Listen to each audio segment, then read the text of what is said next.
Mapagpalang Diyos, maraming salamat po sa apat na gabi na sinamahan niyo po kami sa pag-aaral ng inyong salita para sa buhay na walang hanggan at kaligtasan. Maraming salamat din po sa banal na Espiritu na tunay naming tagapagturo. Ginagamit niyo po ang inyong iglesia, ang church, upang ipahayag ang Ebanghelyo ng kaligtasan. Sa gabi ito, tulungan niyo po kami, lalo na po ang mga nakikinig ng inyong salita.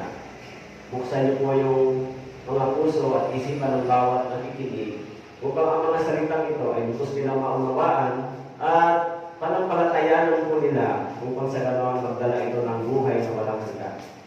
Maraming salamat po hanggang sa matapos po ang gawain ito. Sa inyo po namin ito pinagkakatiwala. Ito po ang aming dalangin sa pangalan ni Jesus.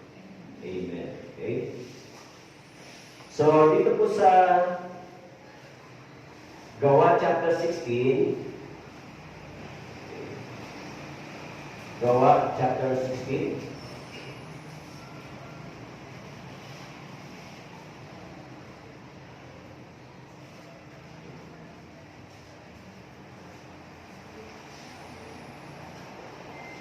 Okay, beginning verse 25. Ngunit nang maghahating gabi na, sina Pablo at Silas ay nananalangin at umaawit ng mga himno sa Diyos. Sila ay pinapakinggan ng mga bilanggo. At biglang nagkaroon ng isang malakas na lindol, anupat ang mga pundasyon ng bilangguan ay nayanig agad. Nanabuksan ang lahat ng mga pinto at nakalag ang mga talikala ng bawat isa. Nang magising ang bantay ng bilangguan at nakita bukas ang mga pinto ng bilangguan, binunot niya ang kanyang tabak at magpapakamatay na sana dahil sa pag-aakala nakatakas ang mga bilanggo. Ngunit sinigaw si Pablo ng malakas, huwag mong saktan ang iyong sarili sapagkat narito kaming lahat. At ang bantay ay humingi ng mga ilaw tumakbo sa loob na nanginginig sa takot na nagpapirapa sa harapan ni si Pablo at Silas. Nang sila'y mailabas na sinabi niya, mga Ginoo, ano ang kailangan kong gawin upang maligtas? At kanilang sinabi, manampalataya ka sa Panginoong Hesus at maliligtas ka, ikaw at iyong sambahayan. Okay? Dito po, yung kwentong ito, si Pablo at Silas ay naging prisoner. At yung bantay sa kanila, noong gabi yun, nang sila pinapatay, nagkaroon ng lindol, nabuksan yung kanilang pintuan ng kulungan. Akala ng bantay ay sila Pablo ay tumakas. Pero nang kikitilin niya yung kanyang buhay, pinigilan siya ni Pablo. Sinabi niya, huwag mong saktan ang iyong sarili, sapagat narito kami lahat. Nang sila'y mailabas na yung sinabi niya, mga Ginoo, ano ang kailangan kong gawin upang maligtas? Ano ang kailangan kong gawin upang maligtas? Ito yung mahalagang tanong, di ba? Yung kagabi, pinag-aralan po natin ay napakahalaga. Okay? So, dito, ano ba kailangan gawin ng tao upang maligtas? Sinabi ni Pablo, kanilang sinabi, manampalataya ka sa Panginoong Hesus at maliligtas ka. Ikaw at ang iyong sambahayan. So, yung susi ng kaligtasan ay hindi ho sa pamamagitan ng sikap ng tao. Hindi sa pamamagitan ng pagiging religyoso, hindi ho sa pamamagitan ng maraming ginagawa ng tao. Yung susi ng kaligtasan, ang sinabi dito ay manampalataya ka. Kanino ka mananampalataya? Sa Panginoong Hesus. Pero dahil sa ating panahon, sa dami ng nangangaral ng Biblia, sa dami ng nagtuturo ng daan ng kaligtasan, medyo naging complicated yung pagtuturo ng kaligtasan sa pamamagitan ng pananampalataya. Kaya yung pinakasusi, para matuntun natin yung tamang pananampalataya, kailangan natin pumupo sa harapan ng salita ng Diyos at pakinggan maayos dahil sa dami ng pagtuturo. So, dahil sinabi ng Bible, doon po sa Roma, chapter 10, verse 17. Roma, chapter 10, verse 17. Kaya, ang pananampalataya ay nanggagaling sa pakikinig at ang pakikinig sa pamamagitan ng salita ni Kristo. Paano ka pananampalataya kung hindi mo naman naririnig yung kapangyarihan o yung Ebanghelyo? yung salita ng Diyos. Maaaring narinig ng marami, pero hindi naman nila naintindihan yung kabuuan. Okay? Kasi nga, hindi po kailangan shortcutin ang pagtuturo ng kaligtasan. Kailangan natin i-detalye yung turo ng kaligtasan para maging malinaw ito sa isipan at puso ng tao.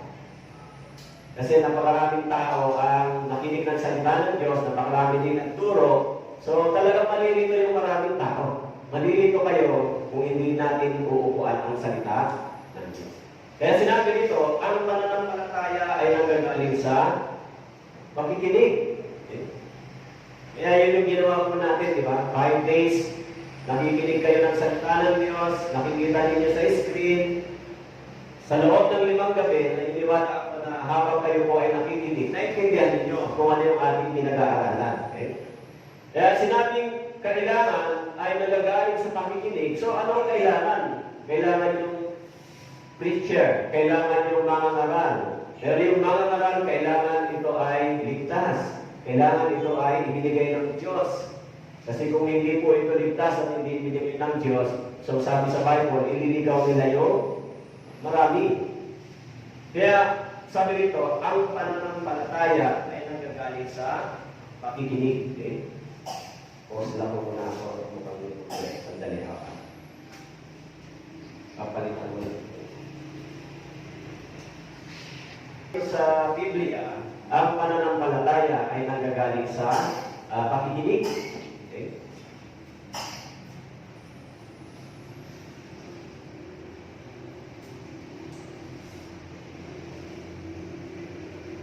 Kaya po yung kaligtasan ay mayroong dalawang mahalagang nilalaman. Okay? Yung kaligtasan.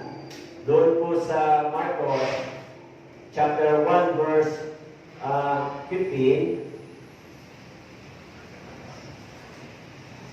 na sinasabing naganap na ang panahon, malapit na ang kaharian ng Diyos, kayo'y magsisi at manampalataya sa Ebanghelyo. Yung salitang repentance ay ito yung response ng tao sa Diyos. Yung salitang repentance, kasi sinabi roon, tinatawagan ni Jesus Christ yung tao na manumbalik tungo sa pagsisisi. Ito yung response ng tao sa Diyos. Naintindihan natin, doon sa pakikinig, doon tayo ay sinner, tayo ay lumabag sa salita ng Diyos, nagawa natin yung kasalanan. So yung panawagan natin sa tao, yung repentance, ay gawin ng tao. Pero yung meaning ng repentance, ipinaliwanag ko sa inyo. Yan yung response ng tao. Pero yung gagawin naman ng Diyos, yung ginawa ng Diyos, yung nilalaman ng pananampalataya. Kaya yung laman ng faith, yan naman yung gawa ng Diyos. Gawa ni Kristo kung sa cross. Okay? Kaya, hindi pwedeng walang repentance. Kasi pwede kayong maniwala kay Kristo, pwede kayong maniwala sa Panginoon, na namatay siya para sa inyo. Pero kung hindi kayo dumating sa repentance, kahit naniniwala kayo, yung buhay po ninyo parehas pa rin. Mabubuhay pa rin kayo sa ating inyong kalagayan. Okay? Kaya kagabi, nag-aaral tayo. So, reviewin natin ang content. So, tayo ay isinilang ng makasalanan. Born by sin. Heart full of sin. Commit sins by body. 100% sinner. Kung tayo ay 100% sinner, diniglara ng Biblia, dapat 100% din yung gawin ni Jesus Christ na payments o bayad para sa ating kasalanan. Okay? So, ito ay diniglara ng Bible. Okay? Kaya, dapat tayo ay deserve for God's judgment. Bakit po? Dahil tayo ang nagkasala, hindi si Jesus. Okay? Tayo dapat tumanggap ng parusa at judgment. So, instead na ako, siya yung tumanggap. Okay? Kaya sinabi doon, ang problema ng tao ay yung kasalanan na nagpahiwalay sa kanya sa Diyos. Ngunit pinaghiwalay ng inyong mga kasamaan, kayo at ang inyong Diyos. Ang inyong mga kasalanan siya nagkumpil ng kanyang mukha sa inyo, ano pa siya hindi nakikinig. Kaya bago ang tao makatanggap ng response sa Diyos, dapat magkaroon muna ng solusyon yung kasalanan sa kanya. Kasi yun yung pinakamalaking hadlang. Magkaroon muna siya ng tamang pananampalataya sa Diyos. Maging tama muna yung pananampalataya niya sa Diyos. Kaya ano ba yung kaligtasan? Yung kaligtasan ay may tatlong bahagi. Sinabi dito ni Jesus Christ, sinabi sa kanya ni Jesus, dumating sa bahay na ito ngayon ang kaligtasan sapagkat siya man ay anak ni Abraham. Sapagkat ang anak ng tao ay dumating upang hanapin at iligtas ang nawala. Dumating ang anak ng tao, si Jesus Christ, upang hanapin at iligtas ang nawawala. Actually, yung concept nito, hanapin at iligtas ang nawala, ay yung istorya doon sa Garden of Eden. Pagkatapos ng pagkakasala ni Adan at ni Eva, tinatawag sila ng Diyos. Nasaan na kayo? Hinahanap sila ng Diyos. Kaya yung kaligtasan ay hindi ginawa ng tao, kundi ginawa ng Diyos. Hindi kaya abutin ng tao ang Diyos. Ang Diyos mismo ay bumaba sa lupa upang ipakilala yung kaligtasan sa pamamagitan ng Biblia, sa pamamagitan ng salita. Okay? Kaya yung topic natin ngayon ay salvation. Okay? May tatlong mahalaga sa salvation. Number one is hearing. Siyempre, dapat tama yung naririnig ninyo. Di ba? Sabi doon sa binasa ko paggabi, lisanin ng masama ang kanyang lakad. At sabi doon, hanapin mo ang Diyos, matatagpuan mo siya. Una, hearing. Kasi yung pananampalataya ay nagagaling sa pakikinig. Number two, yung repentance. Kasi yung repentance, hiningi ng Diyos sa tao. Ang ibig sabihin ng pagsisisi, hindi po yung emosyon. Kaya sinabi doon, ibinibigay ng Diyos yung repentance sa tao. Okay? Pangatlo ay faith. Mahalaga yung pananampalataya. Pero meron din hindi tamang pananampalataya sa Biblia. No? Kaya dapat marinig natin ay tamang pananampalataya. Okay. Dito po sa Mateo chapter 7, verse 21, ito po ay hindi tamang pananampalataya. Dahil sinabi ni Jesus, hindi lahat ng nagsasabi sa akin, Panginoon, Panginoon, ay papasok sa kaharian ng langit. So, hindi lahat ng may pananampalataya kay Jesus ay papasok sa kaharian ng langit. Hindi po yun hindi po porque naniniwala na kay Jesus, sapat na yun. Kailangan yung kaalaman. Kaya yung pinag-aralan natin, mula nung Friday hanggang ngayon, ay yung pinalaman ang inyong pananampalataya. Actually, sa ating panahon, ang pangangaral ng kaligtasan ay hindi po katulad sa ganito. Ang pangaral ng kaligtasan, 30 minutes tapos na. Pero sa atin, hindi po gano'n. Yung pangaral ng Biblia, kailangan natin umupo at maintindihan ito ng tao. Kaya sinabi nito, hindi lahat. Kaya dito, maraming gumagamit sa pangalan ni Jesus. Sa araw na yun, maraming magsasabi sa akin, Panginoon, Panginoon, hindi ba nagprotesiya kami sa iyong pangalan? Nagpalayas ng mga demonyo sa iyong pangalan? Ay gumawa kami ng maraming gawang makapangyarihan. Actually, itong mga ito ay believer. Okay? Believer sila. Tama po? Believer sila ni Jesus Christ. Kasi ginagamit nila yung pangalan ni Jesus Christ. Sinabi nila, sa araw ngayon, maraming magsasabi sa akin kay Jesus Christ. Panginoon, Panginoon. Sino po ito? Si Jesus Christ. Sinabi nila. Nagpapalaya sila ng demonyo sa pangalan ni Jesus. Gumagawa ng maraming gawang makapangyarihan. Pero sinabi sa kanila ni Jesus, ipahayag ko sa kanila, hindi ko kayo kilala kailanman. Kahit meron silang ginagawang pangangaral sa pangalan ni Jesus, pero sabi ni Jesus, hindi ko kayo kilala. So, hindi lahat ng pananampalataya ay tinatanggap ng Diyos. Kaya yung simple lang na pananampalataya na sinabi ko po sa inyo, tatlong bagay. Dapat meron kayong listening to the words of God na maayos. Pangalawa, dapat dumating kayo sa repentance. Kasi yung repentance, walang makapasok sa langit na dumating sa tunay na pagsisisi.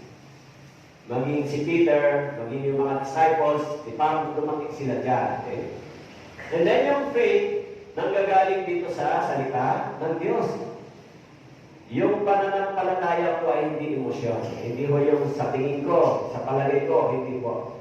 Yung pananampalataya ay nanggaling sa kaalaman ng salita ng Diyos.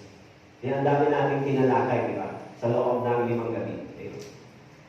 Lahat ng yan ay nasa Bible. Okay? Sa Biblia ng galing. Okay?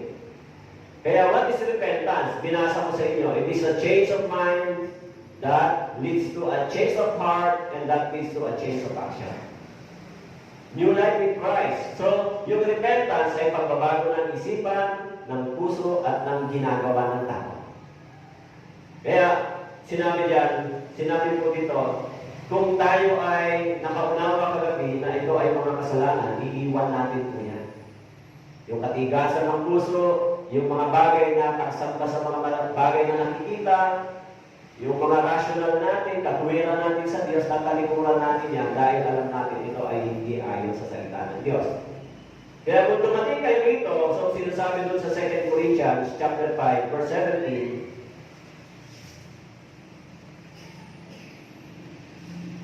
kaya kung ang sino man ay na kay Kristo, siya ay bagong nilalang.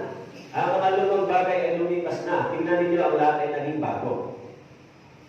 Siya ay bagong nilalang. Kung ganoon, meron siyang old nature. Tama po? Yung ibig sabihin ng bagong nilalang, yung sinasabi ni Jesus Christ doon sa John chapter 3. Maliban ang isang tao, ipanganak na muli, hindi niya makikita ang langit ng Diyos. Yung bagong nilalang ay bagong pagkatao sa panloob, hindi ho sa panlabas. Bagong pagkatao sa panloob. Kasi yung panlabas physically, hindi mo mag-change. Pero yung panloob, pag nag-change, mag-change yung isip, yung puso, at yung ginagawa. Kasi nag-change yung sa loob. Kaya tinatawag siyang bagong nilalang. New life in Christ. Kaya yung mga tunay na naliligtas, nagbabago talaga yung buhay nila. Hindi sila nagiging religyoso. Naturally, nagsisimula silang lumakad sa pananampalatayang itinuturo ng Biblia. Yan yung nangyayari sa kanila. Tinatawag na transformation o regeneration. Kakaroon sila ng bagong buhay. So that is my personal experience. No, na ng unang panahon, bago ako napunta dito, so nabuhay ako sa drugs, lahat yata ng drugs, natikman ko, rebelde sa pera. So, after na ma-realize ko yung words of God, nag-transform talaga yung buhay, nagbago. Na-realize ko na ang lahat ng ito ay hindi kaaya-aya sa paningin ng Diyos. Okay? It was almost, so halos 25 years na ang nakakaraan. Okay? Matagal na. Diba? Nakaraan ay 25 years na, no? Yung gano'n. Kaya napakalaki ng pagpapasalamat ko sa Diyos. Kasi yung salita ng Diyos ay kapangyarihan na bumabago sa puso ng tao at isip. Tutulungan ng Diyos. Kaya naging bagong nila lang. Kaya nung una-una, hindi na sana yung mga tropa, mga barkada ko. Kasi nung dati, hindi naman nila nakikita, nag-hawak ang Bible. So nung nakikita lang nila ako naghahawak ng Bible, so ang sabi nila, iba ka na ngayon, pre ah. Parang baka lumagpas ka sa langit. Hindi maling lumagpas sa langit, pag lang mahulog sa impyerno, okay pa rin lang. Pero, hindi panlabas yung kabanalan, di ba? Kasi nagsimula ka na magsaliksik dito. Nandito pala yung kapayapaan ng puso, nandito yung pag-ibig ng Diyos. Pag natanggap niyo po ito, magkakaroon kayo ng peace of mind na hindi na ibigay ng sanlibutan ito. Okay? Kaya, magkakaroon kayo ng bagong buhay sa Panginoon. Kaya sinabi doon sa Isaiah, lisaan niya ang masama kanyang lakad at ang ligaw kanyang pag-isip. Anong balik siya sa Panginoon at kanyang kaawan siya sa aming Diyos sapagkat siya'y mapagpatawad ng sagana. Huwag mo isipin yung kasalanan mong ginawa. Ang isipin mo, yung ginawa ni Kristo para sa iyo, para maging dahilan, tumalikod ka sa mga kasalanan mong ginawa. Iwan. Sabi diyan, mapagpatawad ng sagana ang Panginoon. Okay? Ibig sabihin, gaano man kalaki yung pagkakasala natin na nagawa sa Diyos, ito ay napatawad ng Panginoon. Pinatawad siya ng Diyos. Okay? Kaya, sinabi ko na siyang nagpapatawad ng lahat ng mga kasamaan. Lahat. Okay? Ang ibig sabihin ng lahat, simula nang ipinanganak ka hanggang sa mamatay ka, yung kasalanan mo ay tinatawad ng Diyos. Na siyang nagpapatawad ng lahat mong mga kasamaan. Siyang nagpapagaling ng lahat mong karamdaman. So, si Kristo, ang ating Panginoon, one time namatay sa cross para sa kasalanan ng lahat at para sa lahat ng kasalanan mong nagawa. Kasama dyan yung hindi mo pa ginagawang kasalanan. Kaya pag sinabing lahat, from the past to the future. Okay? So, yan yung ginawa ng Panginoon.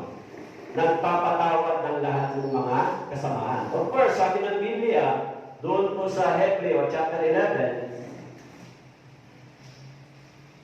verse 6, okay?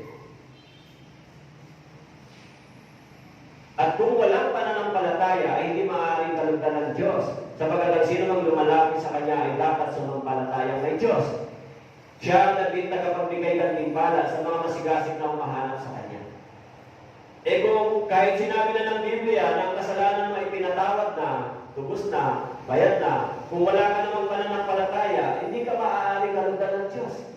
Ibig sabihin, kung hindi ka naniniwala sa sinabi ng Biblia, paano kang makakatanggap ng biyaya galing sa Diyos?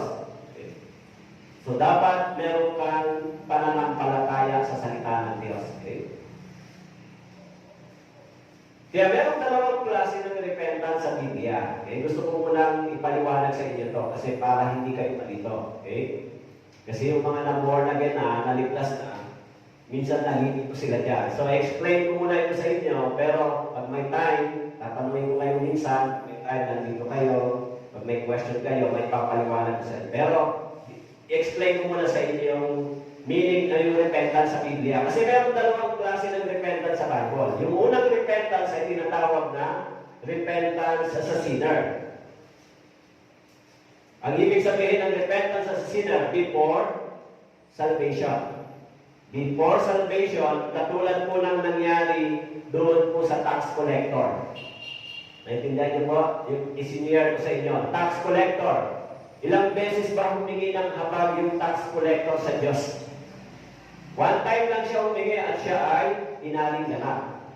Yan yung repentance sa sinner. Okay? Kaya sinabi po ni Jesus Christ, kaya yung repentance na ito ay repentance ng sinner, binibigay ng Diyos. Acts chapter 11, verse 18. Nang marinig nila mga bagay na ito, tumahimik sila. Niluwalhati ang Diyos na sinasabi. Kung gayon, binigyan din ng Diyos ang mga hindi ng pagsisisi tungo sa buhay. So yung one-time repentance dito ng Gentiles ay tungo sa buhay. Okay? Ibig sabihin, ang tawag dyan, as a sinner, meron kang one-time repentance sa Diyos na nag-lead sa kaligtasan mo. Naintindihan niyo po? One time lang, hindi yung paulit-ulit, hindi ba? One time na nagkaroon ka ng tunay na repentance sa iyong puso, isang beses lang nangyari ito. As a sinner. Okay? Kaya kung ginawa niyo yung sinabi ko kagabi, one time nilang ginawa yun. Yung repentance na yun na ako pala ay ganito, Panginoon. Next time, hindi ko na ito babalikan. Okay? Kaya kung tumatingin sa inyo, so mag-lead yan sa kaligtasan. After ng inyong repentance, kayo ay sumampalataya sa Panginoon, magkakaroon kayo ng kaligtasan. So magiging anak kayo ng Diyos. Okay?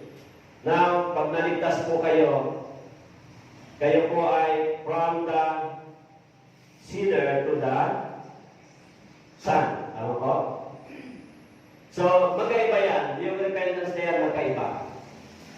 Yung parents, kapag ang anak ay nagkakasala, anong ginagawa nila? Dinidisiplina. Tama po?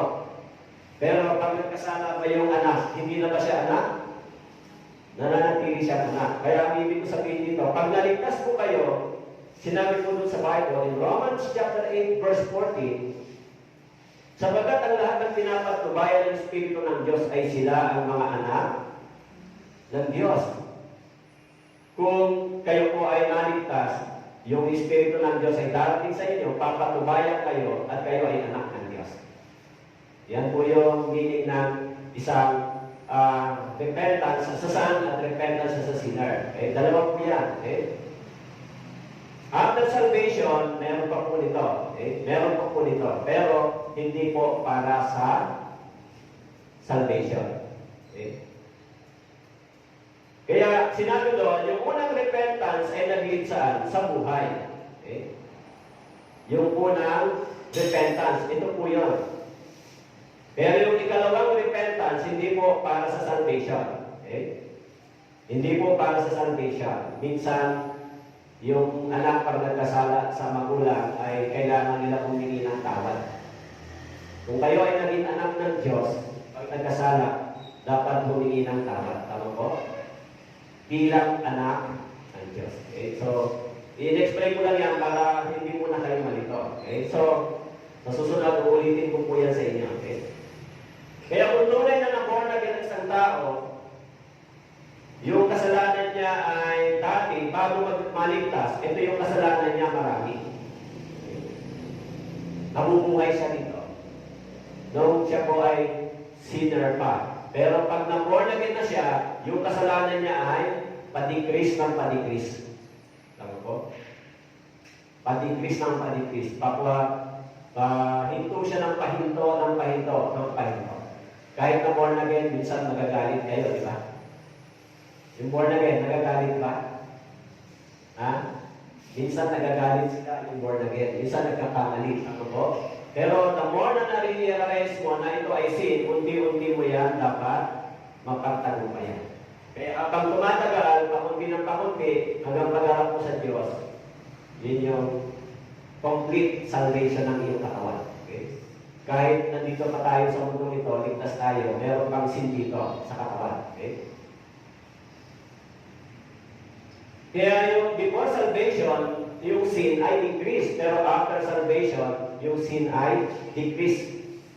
Magsisimula ka ng umiwas, iwanan yung masamang pamumuhay. After salvation. Yan yung meaning ng repentance. Kasi yung meaning ng repentance ay pag-iwan sa mga makasalanang gawin ng pamumuhay. Pero siyempre, hindi niyo po kayang iwan yan sa araw. Di ba? Kaya nga dapat nanatili kayo sa church, makinig, magpatuloy sa pagkinig para unti-unti natututo, lumalago at lumakas yung buhay spiritual, mapagtagumpayan yung tukso ng kasalanan. Okay? Kaya hanggang sa maging zero. Okay? So, kaya yung magkaiba yung pagtingin ng Diyos sa kasalanan. Para dun sa mga sinner, ididil ng Diyos yung kasalanan ng sinner sa araw ng paghuhukom, sa mga hindi naligtas. Pero sa mga naligtas, sa mga anak ng Diyos, ididil ng Diyos yung anak ng Diyos sa pamamagitan ng pagdidisiplina. Nakasulat po sa Proverbs chapter 1 o chapter 3. Kawikaan chapter 3.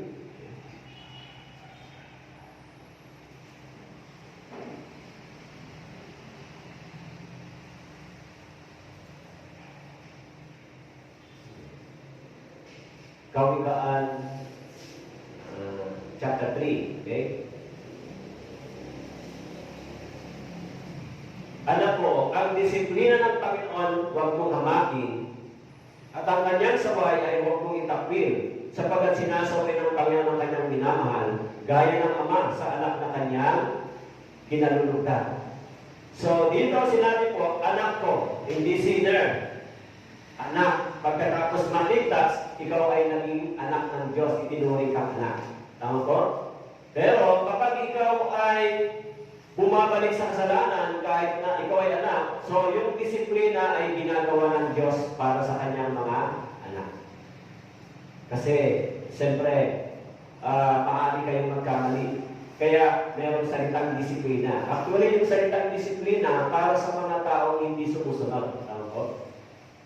Kaya, sabi nito, ang kanyang saway ay huwag mong itakwil. Kasi kung ikaw ay naligtas na at gagawa ka pa ng kasalanan, kung talagang naligtas ka totoo, sasawayin ka ng Diyos. Didisiplinahin ka ng Diyos. Kasi sabi po rito, sinasaway ng Panginoon ng kanyang minamahal, gaya ng ama sa anak na kanyang kinalulugdan. Kung gano'n, pag naligtas ka, na-born again ka, ipinanganak ka sa espiritual na kalagayan, naging ama mo ang Diyos at ikaw naman ay naging kanyang anak. Kaya sabi ni Jesus Christ, maliban ang isang tao ay ipanganak na muli, hindi niya makikita ang kaharian ng Diyos. Kung gano'n, yan na yung relasyon mo sa Diyos. Tama po? Ama at anak. Tama na yung relasyon mo. Okay? Kaya, yung mga tao hindi naligtas, titil ng Diyos yung kanilang kasalanan sa araw ng paghuhukom. Yung kasalanan nila, dahil sa hindi sila naniwala sa salita ng Diyos, hindi sila sumampalataya, hindi sila nagsisi, mahulog sila sa impyerno. Okay? Pero ito, kung siya ay may kasalanan, dahil siya ay anak, itutuwid siya ng Diyos, didisiplinahin siya ng Diyos. So yan po yung mas madaling maintindihan natin. Na nakasulat sa Biblia. Kaya yung way ng salvation ay mayroong dalawa, repentance and faith. Okay? Repentance.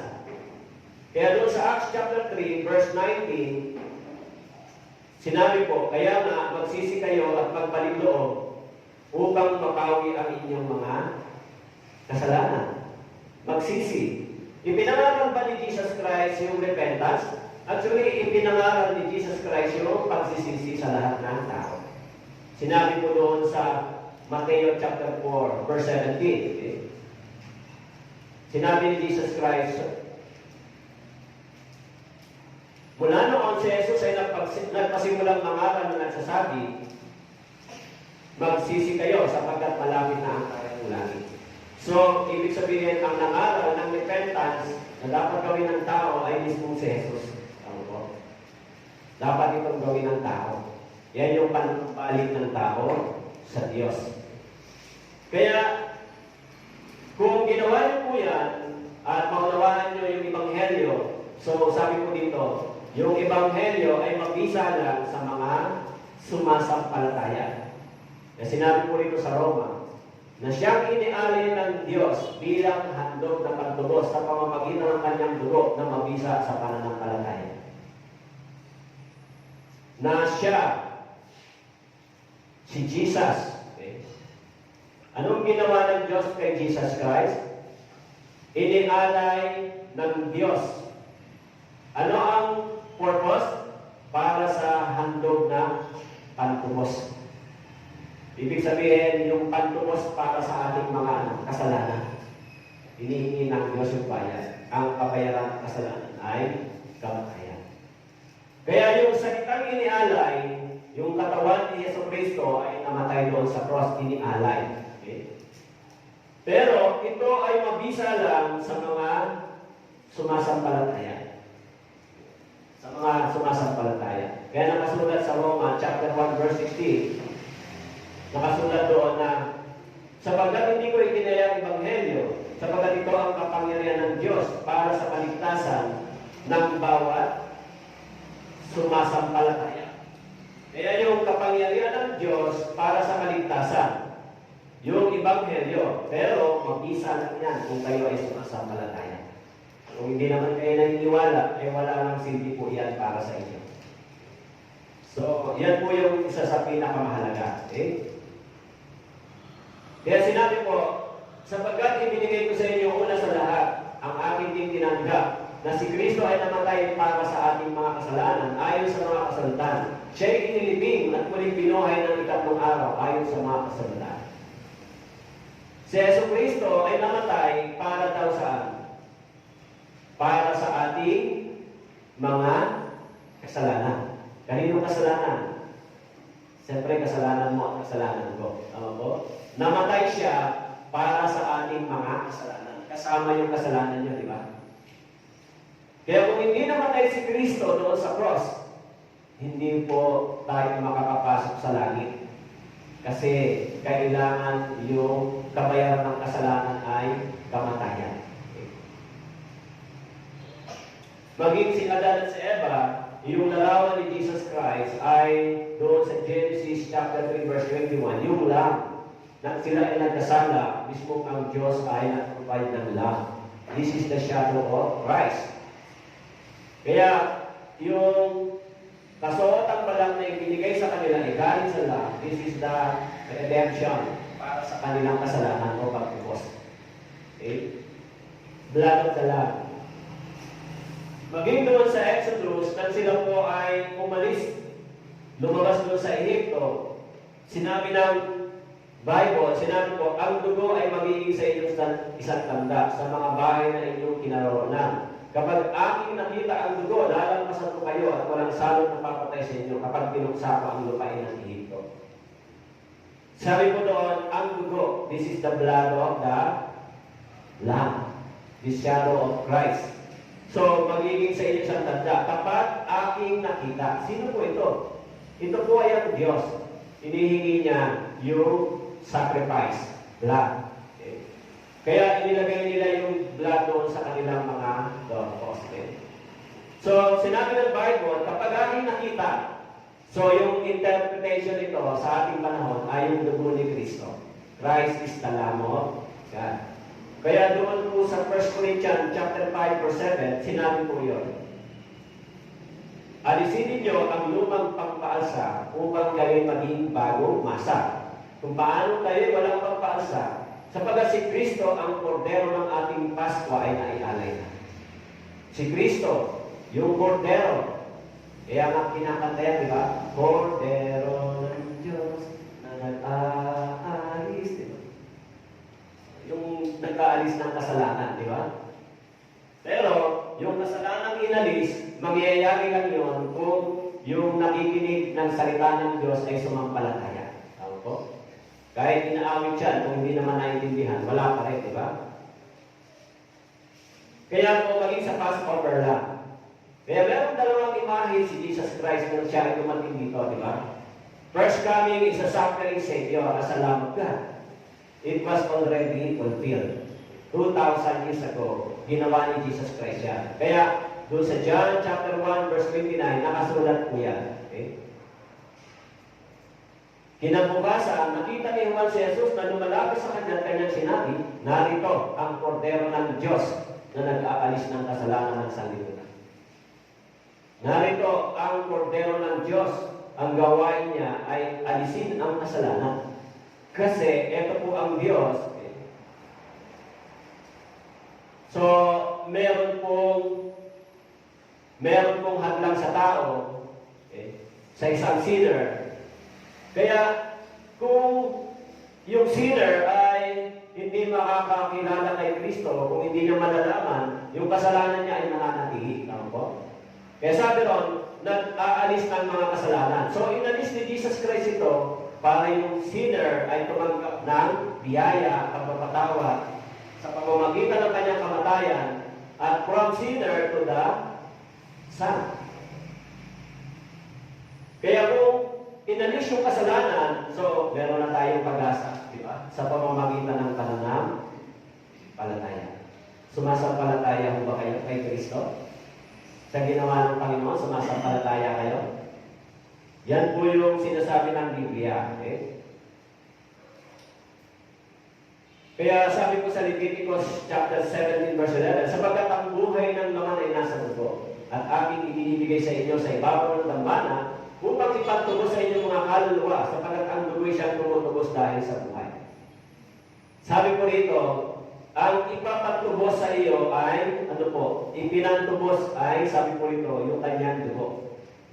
Ibig sabihin, yung meaning ng blood ay life. This is the life of Christ. Kaya yung buhay kapalit ng isang buhay. Okay? So kaya sinabi dito, sapagkat ang dugo ay siyang tumutubos dahil sa buhay. Yun po yung itinubos sa iyo at sa akin, sa ating mga kasalanan. Okay? Ginawa yun ng Panginoon 2,000 years ago. Hindi pa tayo tao. Wala pa tayo sa mundong ito, ginawa niya na yun para sa iyo. Pero ngayon mo lang naiintindihan kasi ngayon lang sa iyo ito ipinapaliwanag ng maigi yung salita ng Diyos. Okay? Kaya kung sasampalataya ka, yan ang susi. Okay? Sa katunayan, sa ilalim ng kautusan, halos lahat ng mga bagay ay nililinis ng dugo. Kung walang pagganap ng dugo, ay walang pagkatawaran ng mga kasalanan. Yung kautusan dito ay batas para sa pagtubos sa kasalanan ng tao. Nililinis ng dugo. Kaya sinabi dito, kung walang pagdanap ng dugo, so kaninong blood ang dumanak dito? Of course, yan yung blood ni Jesus Christ. Doon sa cross, dumanap yung kanyang dugo. Kaya, nagkaroon tayo ng tinatawag na forgiveness. Nagkaroon tayo ng redemption, pagtubos, pagbayad, pare-parehas lang niyo. Kaya kung kayo po ay sasampalataya sa kanyang ginawa, ipapanganak po kayo muli. Ibig sabihin, nang ipapanganak kayo muli, magkakaroon kayo ng buhay na walang hanggan, tatanggap kayo ng kaligtasan, magiging anak kayo ng Diyos, pare-parehas lang po yan. Yan yung mangyayari po sa inyo. Pero siyempre, yung pananampalataya, hindi mo napunta sa brain. Sinabi ng Bible, ang pananampalataya ang galing nasa puso. Wala sa brain. Kasi baka na-memorize nyo lang yan, tapos sa puso nyo walang nangyari. So, walang transformation to heart. Nananatili pa rin. Okay? Kaya lahat ng ito ay larawan ni Jesus Christ in the Old Testament hanggang sa kanyang pagdating. Sa kanyang gagawin. Pag binasa niyo po ito sa lumang tipan, nandun lahat yung shadow ng pagdating ni Jesus Christ. The blood in the Old Testament represented the blood of Jesus Christ. At kung walang pagdanan ng dugo ay walang kapatawaran ng mga kasalanan. Kaya dumating si Jesus Christ dito, kaya ang Panginoon Diyos mo magbibigay sa inyo ng tanda. Narito, isang birhen ang maglili at manganak ng isang lalaki. So, Isaiah chapter 7 verse 14, nag-prophecy si Isaiah sa pagdating ni Jesus Christ. Okay? Siya'y manganak ng isang lalaki, ang pangalan itatawag mo sa kanya ay Jesus, sapagkat ililigtas niya ang kanyang bayan sa kanilang mga kasalanan. Ililigtas sa kasalanan.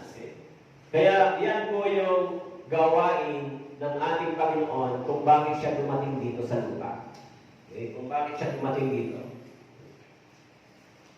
Kaya Hebreo chapter 10 verse 5, kaya pagdating ni Kristo sa sanlibutan, sinabi niya, hindi mo na isang alay at handog, ngunit ipinaghanda mo ako ng isang katawan. Ipinaghanda mo ako ng isang katawan. Kaya yung kanyang katawan ay inihanda para tumanggap ng judgment, parusa kung sa cross, para sa kasalanan, for the judgment. Kung paano marami ang namangha sa kanya, ang kanyang anyo ay napinsalang lupa. Halos hindi na anyo ng tao na hindi makilalang tao at ang kanyang hugis ay kaysa mga anak ng mga tao. Dahil sa mga palo at sugat na kanyang tinanggap, so halos hindi na siya makilala. Sinabi doon, napinsalang lupa yung kanyang katawan dahil sa palo na tinanggap niya. Okay? Ngunit siya nasugatan dahil sa ating mga pagsuway. Siya binubog dahil sa ating mga kasamaan. Ipinataw sa kanya ang parusa para sa ating kapayapaan. Sa pamamagitan ng kanyang mga latay ay bumalik tayo. Tayo lahat ay gaya ng mga tupang naligaw. Bawat isa sa atin ay lumihi sa kanyang sariling daan at ipinasan sa kanya ng Panginoon ang lahat nating kasamaan. Kaya sabi ko rito, ipinataw sa kanya ang parusa instead na sa akin o sa iyo. Parusa para sa ating kapayapaan. Kapayapaan sa pagitan ng tao at ng Diyos. Kaya kung mababasa po ninyo sa Romans chapter 1 verse 18, sinabi ron, ang Diyos ay napopot, nahahayag tapot ng Diyos galing sa langit dahil sa kasamaan ng tao at kalikuan. Kaya nang si Kristo ay dumating dito at namatay sa cross, nagkaroon ng reconciliation yung tao. Kaya yung puot ng Diyos, instead na sa tao ipataw, so na ipinataw sa katawan ni Jesus Christ. Okay? Kaya sabi dito, dahil sa kanyang mga latay, gumaling tayo. Yung gumaling dito ay hindi yung physical, yung spiritual. Kasi yung spiritual na sakit, yan yung kasalanan. Yung kasalanan, yung kaluluwa mo ay mamamatay, dadalhin doon sa hukuman ng Diyos. Kaya yung meaning ng gumaling dito, hindi po yung physical, yung kagalingan ng ating spiritual. Kasi kahit gumaling yung katawan, mamamatay pa rin, di ba? Ibig sabihin, nagkaroon ng reconciliation sa Diyos. Tayo lahat ay gaya ng mga tupang naligaw. At sabi ko, ipinasan sa kanya ng Panginoon ang lahat nating kasamaan. Ipinasan. Parang ganito po. Ipinasan kay Kristo yung lahat ng ating mga kasamaan. Halimbawa po, ito yung kasalanan. Ito yung kasalanan mo. Okay? So, ito si Kristo. Lahat ng kasalanan mo, okay, ipinasan kay Kristo. Ano po? Ipinasan. Kaya dito sa katawan ni Kristo, ng Panginoon, tumanggap ng judgment. Tinanggap niya yung palo, yung judgment, yung parusa because of sin. Kaya sinabi ron, Kordero ng Diyos na galis ng kasalanan. Sa kanyang katawan, tumanggap siya ng matinding palo at judgment because of sin. Kaya sinabi ito, ipinasal sa kanya. Sino po yun? Kay Jesus. Ipinasal sa kanya yung kasalanan natin. Kaya dahil sa ating mga kasalanan, siya ay nagdusa, tumanggap siya ng matinding judgment. Okay? Kaya sa kasalanan ng ulo ng tao, nilagyan siya ng tinik. Sa kasalanan ng kamay ng tao, nilagyan siya ng pinako siya sa krus. Pinako yung kanyang kamay. Sa kasalanan ng paa, ipinako rin. At sa kasalanan ng puso ng tao, so pinusok siya sa tagiliran. Dahil sa kasalanan ng tao. Okay, so tingnan natin.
Hebreo chapter 11, verse 6. Verse 26.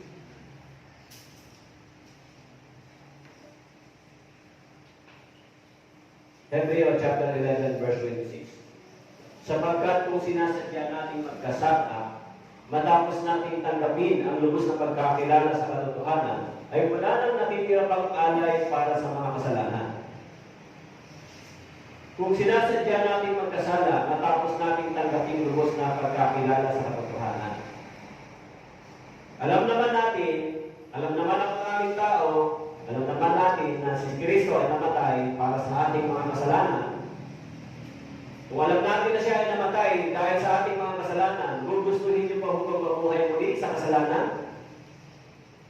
Nalaman natin na siya ay namatay, binigay niya yung buhay niya sa atin para tayo maligtas, tumanggap ng biyaya ng Diyos, naligtas tayo dahil sa kanyang habag sa atin, sa awan ng Diyos, namatay siya sa cross, nagdusa siya para sa atin, kung gano'n, dahil yan sa ating mga kasalanan, kung gano'n, gugustuhin pa ba natin magpatuloy sa pagkakasala? Kayo, gusto niyo pa magkasala muli, magpatuloy, magbumay sa kasalanan, kahit nakita lang natin yung ginawa niya para sa atin? Ngayon, sabi nito, kung sinasadya natin magkasala, matapos natin tanggapin ang lubos na pagkakilala sa katotohanan, wala nang natitirang alay pa para sa mga kasalanan. Ang ibig sabihin, hindi na muling bababa si Kristo para gawin niya uli yan, mamatay sa cross. One time lang po yan. Kaya ngayon, naipaliwanag sa inyo yung Ebanghelyo, kung nainawaan po ninyo yan yung pag-ibig ng Diyos, yung puso ninyo at isip, magsisimula manumbalik sa Diyos. Magsisimula po kayong tumigil sa paggawa ng kasalanan. Sinalaman natin, pero sabi, kung magpapatuloy kayo sa pagkakasala, ang sabi doon, kundi isang kakilakilabot na paghihintay sa paghukom at isang naglalagablab na ako'y natutupok sa mga kaaway. Sa mga taong hindi kinikilala yung ginawa ni Jesus, nagpapatuloy sa pagkakasala, naghihintay daw sa kanila yung naglalagablab na ako'y, yung paghukom ng Diyos.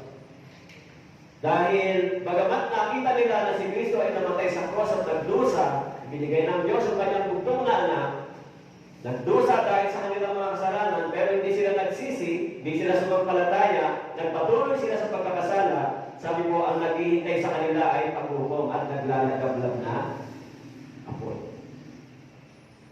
Yan yung sinabi ng Biblia. Gaano pa kaya higit na parusa sa akala ninyo ang nararapat sa kanila na yumurak sa anak ng Diyos, lumakas tangan sa dugo ng tipan, at nagpapanal sa kanila at maripusta sa espiritu ng biyaya. Kaya yung tao, habang tinatawag ko silang manumbalik sa Diyos, ipinangaral yung Ebanghelyo, marami nang dumalo sa Bible na, na-witness nila yan. Pero hindi nila yan pinananampalatayaan. Hindi nila yan iniisip na yan ay chance sa kanila. Kaya sabi ko rito, nilalapastangan nila alin po, yung dugo ng tipan. Nilalapastangan nila yung ginawa ng Panginoon dahil hindi nila ito kinikilala. Ngayon po, kung nakita natin ganito, kung gusto niyo ba mabuhay muli sa kasalanan? Siyempre, iisipin natin, ito ang kabutihan ng Diyos para sa atin. Kaya yung katawan natin dating ginamit sa kasalanan, mag-i-stop yan. Gagamitin natin yan para sa Diyos dapat. Okay? Kaya sinabi na, napatanggap ni Jesus ang suka, sinabi niya, natupad na, at itinuha ang kanyang ulat, siya ay namatay. Ano yung natupad na? Your sin is paid in full, perfectly, forever, once and for all. Naniniwala ko ba kayo na ginawa ni Jesus yan para sa inyo?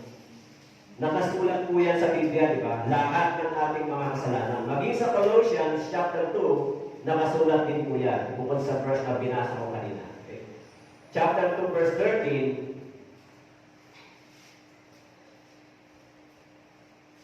nang ipinatawad niya sa inyo ang lahat ng mga kasalanan.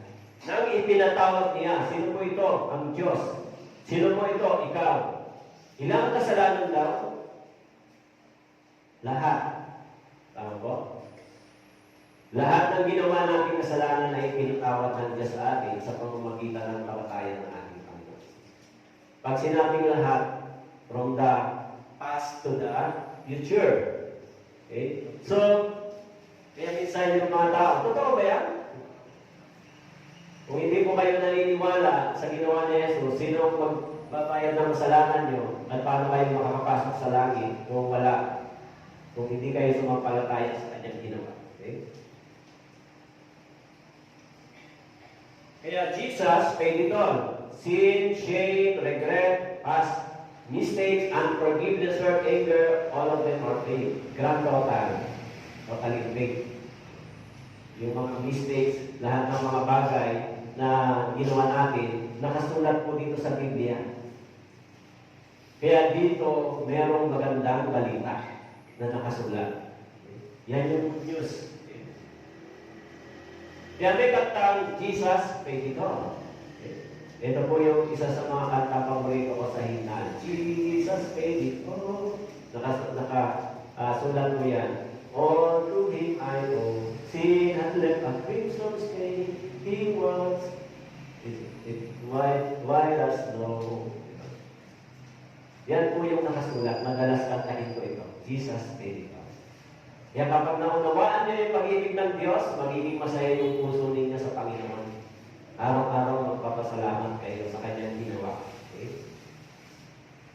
So, 7 purposes why Jesus Christ came to this world. Number 1, to call the sinners for repentance. Tinawag niya yung mga tao. Sabi niya, yung mga makasalanan tungo sa pagsisisi. Magkaroon ng pagsisisi sa harapan ng Diyos, manumbalik. Dahil yung kasalanan ay tapos na. Number 2, ang sabi po rito, pinawi niya, aking pinawi na parang kulang ang mga pagsuway mo. Yung mga kasalanan na gaya ng ambon, manumbalik ka sa akin sapagkat ikaw ay tinubos ko. Yung kasalanan daw ng tao ay gaya ng ambon. Kaya yung ambon ay hindi natin kayang bilangin. Tama po? Kaya hindi mo bilangin yung ambon, hindi natin kayang bilangin. Kaya sabi doon, manumbalik ka sa akin, sa Diyos, sapagkat ikaw, sino po ito? Ikaw na sinner. Okay? Ikaw na sinner, anong ginawa ng Panginoon sa iyo? Sabi po dito, ang sinner, ikaw ay tinubos. At ito ang Diyos, tinubos ko. Si Jesus. Kaya ano po ang nauna? Panunumbalik ng tao sa Diyos o kamatayan ni Jesus? Anong nauna? Panunumbalik niyo sa Diyos o kamatayan ni Jesus? Nauna kayo kaysa kamatayan ni Jesus o nauna siya? Nauna siya. Di pa tayo tao, namatay siya sa cross. Kaya sinabi niya, manumbalik ka na. Kasi tinubos kita, hindi ka matao. Namatay na para sa iyo. Sinabi niya. Kaya, kung ginawa ni Jesus yan, na hindi natin nakita, yan yung pananampalataya, di ba? Oh, salamat sa Panginoon. Nakasulat dito sa Biblia. Ginawa niya yan para sa atin. Okay? Kaya kung marito kayo ngayon, tayo mga tuwiran sa isa't isa sa atin ng Panginoon, bagamat ang inyong mga kasalanan ay tulad ng matingkad ng pula, ang mga ito ay magiging maputi na parang nebe. Bagamat ito ay mapulang-mapula, ang mga ito ay magiging parang balahibo ng lupa. Kaya tinawagan niya yung mga tao. Kung marito kayo, bumalik tayo sa Diyos. Okay? Number 2, to give His life as a ransom for many, upang ibigay ang kanyang buhay na pantubos sa marami. Dumating si Kristo upang ang buhay niya ay ipantubos. Ipantubos sa atin, ipantubos sa ating mga kasalanan. Kasama ko ba yung kasalanan nyo? Kasama yung kasalanan nyo, tinubos ni Jesus? Kasama. Yan yung magandang balita. Gaano man tayo masama, maging yung mga tao hindi pa nakakakilala kay Jesus, yung mga tao, mga taknaper, holdaper, mamamatay tao, kasama sila dito, di ba? Nintay sila ng Diyos manumbalik, magsisi, sumampalataya sa kanyang lupa. Kasama sila dito. Yung kasalanan nila ay kasama dinala ni Jesus doon sa cross. So, bakit hindi pa sila pumabalik? Kasi hindi pa nila alam. Pag sinabi mong makinig sa Bible seminar sa Biblia, tumatanggi sila. So, hindi nila nalalaman na yung ginawa ng Diyos para sa kanila. So, dumating si Kristo para iligtas yung mga makasalanan mula doon sa impyerno. Kaya sinabi niya, dumating siya upang iligtas ang mga makasalanan. Saan ka ililigtas ng Diyos? Sa hatol ng Diyos, sa kahatulan ng Diyos, sa judgment. Saan ka ililigtas ni Kristo? Sa impyerno. Kasi yung judgment ng Diyos sa sin ay dahil yung kaluluwa mo sa hell. Kaya dumating siya dito para iligtas ka. Kaya hindi ito dapat baliwalain ng tao, di ba? Kaya nga ako sinabi ko po sa inyo, hindi tayo mag-aaral ng religion dito. Yung salita ng Diyos. Okay? So, dumating siya para alisin yung kasalanan ng tao. Upang mag-alis ng kasalanan sa kanya yung walang kasalanan. Yung kasalanan mo, inalis ba ni Kristo? Yung kasalanan mo po, inalis ba? Kung nananampalataya kay Kristo, yan ang ginawa niya. Inalis niya yung sin para hindi ka mahulog sa kapahamakan. Okay? And then, binayaran niya yung ating mga kasalanan from the past to the future. Siya ang kabayaran para sa ating mga kasalanan. Dahil yung batas ng Diyos ang kabayaran ng kasalanan ay kamatayan. Yung kasalanan mo, binayaran din ba? Kaya yung kasalanan ko kasama dito. Kasalanan ko, kasalanan natin lahat kasama dito. Yan po yung napakagandang balita. Di ba? Kaya kung marinig natin ito, walang dahilan para tayo mabuhay pang muli sa kasalanan. Walang dahilan. So, siya yung Lamb of God. Narito ang kordero ng Diyos na nag-alis ng kasalanan sa lipunan. Siya yung Lamb of God. Okay? He is the Lamb of God. Kaya, kung titignan natin, yung gawain ni Kristo ng ating Panginoon ay natupad nang siya ay dumating dito. Okay? Kaya, from the past to the future, sin of the whole world, mula doon kay Adan hanggang sa huling-huling tao isisila. Kasama ba? Yung mga hindi pa sinisilang dito, kasama ba yung kasalanan nila? Yung ipapanganak mamaya, kasama ba dito? Lahat ng tao kasama dito. Okay? The Lamb of God who takes away the sin of the whole world. Okay? From Adam to the last man. Siyempre, hindi pa nila alam yun. Kaya dapat ipangaral sa kanila yung Ebanghelyo katulad nito ng ginawa sa inyo. Okay? So, from the past to the future, Lamb to the to Christ. Okay? Ito yung shadow, ito yung reality. The Old Testament, kaya pag binasa natin yung Bible sa Lumang Tipan, puro dugo ng hayop. So, yan yung shadow ni Christ. Pagdating sa New Testament, the blood of Jesus Christ. Okay? Kaya pag tinigan natin yung Biblia, blood ang lalabas. This is life. Okay? So, kaya sinabi ko, narito ako'y dumating upang gawin ang iyong kalooban o Diyos sa balong mo ng aklat ay nasusulat tungkol sa akin. Dumating si Kristo para gawin ang kalooban ng Diyos. Anong kalooban ng Diyos sa Kanya? Mamatay siya sa cross para bayaran yung ating mga kasalanan. Okay? Okay, what is the meaning of salvation? Salvation is by faith alone. Jesus died for me because of my sin. Forgiveness of sins and payment of sins. Namatay siya upang ang kasalanan natin ay makawi. Okay? Through the blood of Jesus' death. Kaya alam natin sa Biblia na si Kristo ay gumawa nito para sa atin. May kaalaman po yung kaligtasan. May kaalaman. Okay? Lalo pa tayo, ngayong itinuturing tayong ganap sa pamamagitan ng kanyang dugo ay maliligtas tayo sa galit ng Diyos sa pamamagitan niya. Itinuturing tayong ganap sa pamamagitan ng kanyang dugo. Okay?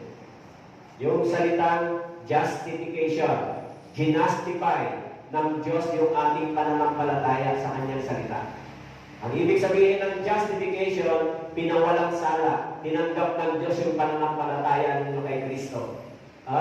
Yung puso ko ay sumasampalataya kay Kristo na siya ay namatay para sa akin, tinubos niya ako, binayaran niya yung kasalanan ko, yung pananampalataya niyan ay tinanggap ng Diyos. Ibig sabihin, inari kang ganap ng Diyos sa pamamagitan ng iyong pananampalataya. Nakasulat po yun sa Galatians chapter 3, verse 8. Galatians chapter 3, verse 8. At ang kasulatan na nakakalam na unang naman na aaliing ganap ng Diyos ang mga hintil sa pamamagitan ng pananampalataya. Aaliing ganap ng Diyos ang mga hintil sa pamamagitan ng pananampalataya. Yan po yung salita pag-aaring ganap. Naintindihan ko na si Kristo ay namatay para sa akin, yung dugo niya ay tumanak sa cross upang linisan ang mga kasalanan ko, pinanampalatayanan ko yan mula sa aking puso, nakita ng Diyos yung puso mo ay sumampalataya ng tunay sa Kanya, tinanggap ng Diyos yung pananampalataya. Kaya yung pananampalataya hindi mo galing sa brain, no? Galing sa puso, sumampalataya yung puso natin kay Kristo na tunay. Alam ba ng Diyos kung yung puso nyo sumampalataya sa Kanyang salita, sumampalataya kay Kristo? Alam ba ng Diyos? Siyempre alam ng Diyos. Ako hindi ko alam, pero ang Diyos alam.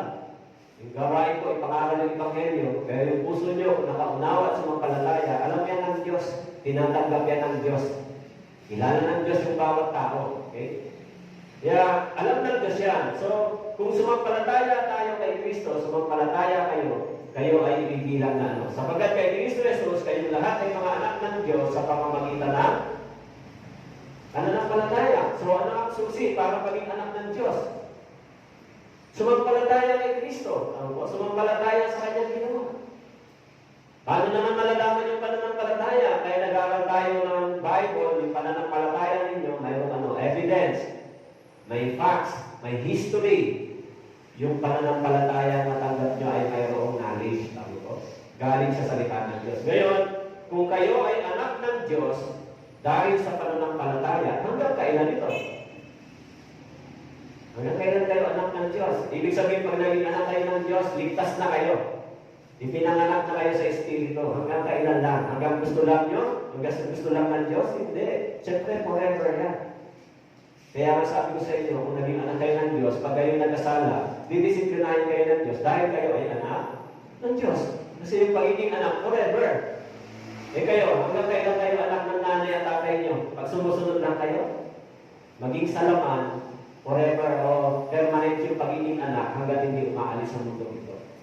Ganun din naman sa espiritu ng kapanganakan, forever din yung pagiging anak ng Diyos hanggang sa langit. Okay?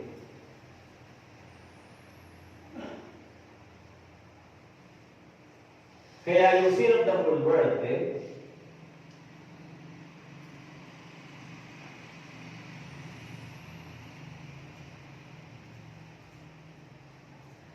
Kaya dito, okay, from the beginning to the end, okay, behold, from the beginning to the end, kinuha yung seal. Okay? Okay. Anong date po ngayon? January. February.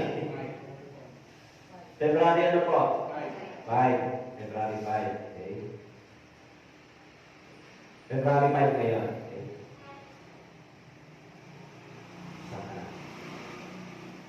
February 5. Okay. So, bukas, o next year, 2021, di ba? Okay, February 5, 2020, yung past, tama po? Tama ba? Past. Yung February 5, 2020, okay? And then, February 5, ngayon, 2021. Ngayon ay ano po? Present, di ba? Tama po? So, yung February 5, okay, February 5, 2022, February 5, 2022, future o hindi? Future. Tama po? Okay. So, February 5, past, yung kasalanan ko, yung kasalanan mo, binayaran na rito, hindi pa. Binayaran na ni Kristo, hindi pa po. Paid na. February 5, 2021, present to, di ba? Ngayon. Binayaran na yung sin dito, hindi pa. Paid na rin, tama po? February 5, 2022, in the future, bukas, bayad na yung sin, hindi pa. Okay. Next year, kasama na dito. Tama po? Naintindihan niyo ba? Bakit binayaran yung future? Kasi hindi na muling bababa si Kristo para mamatay sa cross. Para tubusin yung future. Tama po? Sin. One time lang. Kaya, alam ng Panginoon na ang mga taong ligtas ay pwede pang magkasala, magkamali. Tama po? Binayaran niya yung kasalanan natin. Kaya ang tawag dito, binayaran yung kasalanan natin ay yung kasalanan ito ay lahat. Tama po? Yun yung sinulat sa Biblia. At ipinatawad niya ang lahat. Tinubos niya ang lahat. Tama po? Yung meaning ng lahat from the past, present to the future. Kaya kung ginawa ni Jesus ito, babalik pa ba kayo sa pagkakasala? Bukas, sisimulang huling gumawa ng kasalanan, total naman bayad na. Ganun ho ba ang ibig sabihin nun? Hindi. Ang ibig sabihin nun, dahil si Kristo, ang Panginoon ay namatay para sa atin, simula bukas, susunod ako sa kanyang kalooban at salita. Ano ang gusto ni Kristo? Pumuhay tayo ng may kabanalan at katwiran simula ngayon. Ano po? Naintindihan niyo po yung ibig sabihin ito.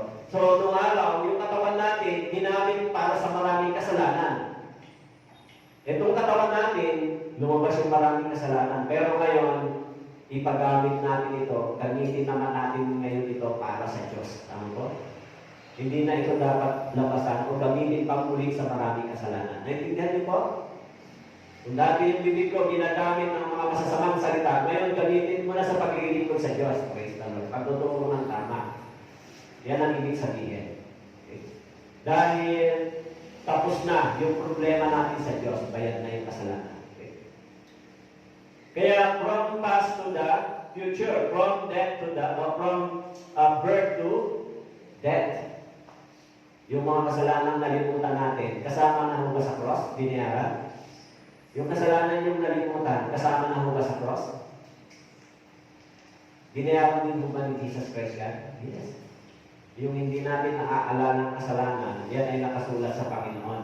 Ano po? Lahat yun ay binayaran niya. Tinubos niya tayo. Kaya sinabi niya, it is finished. Tapos na. Wala ka nang dapat pang alalahanin pa. Kaya dapat magsimula ka ng bagong pamumuhay. Okay? Forgiveness of all my sin. Tapos na ito sa Panginoon. Okay? Makakapunta na sa langit. Dahil sa pamamagitan ng kanyang dugo, ang kasalanan natin ay nalinis. Kaya ginanta natin kanina, di ba? Are you washed in the blood? Nahugasan ka na ba ng dugo ng Panginoon? Okay? So yan ay, sabi nito, lalo pa ngayong tinuturing tayong ganap, sa pamamagitan ng kanyang dugo, maliligtas tayo sa galit ng Diyos, sa pamamagitan ng kamatayan ng Diyos. Okay? Kaya yung kasalanan ay tapos na, from the past to the future, from eternity to eternity. Okay? So yung mga sin, past sin, present, and future, all my sin is already finished. Okay?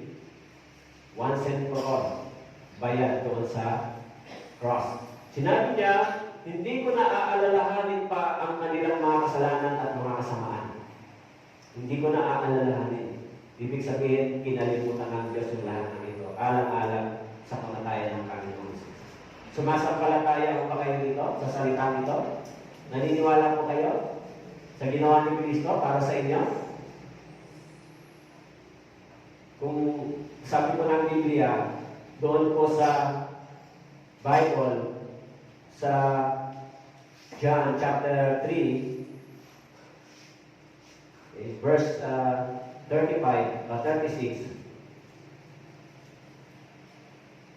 ang sumasampalataya sa anak ay may buhay na walang hanggan. Ngunit ang hindi sumusunod sa anak ay hindi makakakita ng buhay, kundi ang puot ng Diyos ay mananatili sa kanya. Ang sumasampalataya sa anak, ganito po, kay Jesus Christ, ay may buhay na walang hanggan. Yun yung susi. Pero yung pananampalataya nyo, narinig po ninyo rito sa loob ng 5 gabi. Di ba? Galing sa salita ng Diyos. Kaya gayon na lalo ang pag-ibig ng Diyos sa sanlibutan, binigay niya ang kanyang tanging anak upang ang sino man sa kanya ay sumampalataya ay huwag mapahama kundi magkaroon ng buhay na walang hanggan. Actually, sinabi nito, ang sino man. Ibig sabihin, kung sumasampalataya ka, hindi kasama ka dyan. Pero kung hindi ka kasama. Ano po? Kasi hindi naman ipinilit. Ang sino man, ang may nais, ang sino man, naniniwala ka, hindi ka mapapahama, kundi ikaw ay mayroong buhay na wala. Yung susi ay pananampalataya. Pero sino yung object ng faith? Si Jesus Christ. Si Jesus Christ.